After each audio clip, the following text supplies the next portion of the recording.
அப்படி ஜோடியா எழுதப்பட்ட தேவனுடைய வசனமானது ஒருவருடைய வாய் சொல் கேட்டு இயங்குகிறதா இருக்கிறது. மூன்றாவதாக அவருடைய ஆவி அவைகளை சேர்க்கும் என்று எழுதியிருக்கிறது.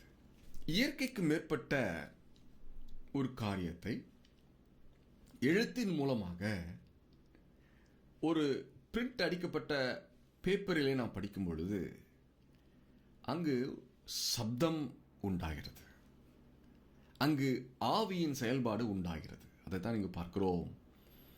அவருடைய ஆவி அவைகளை சேர்க்கும், அவருடைய வாய் இதை சொல்லிற்று என்று பார்க்கிறோம்.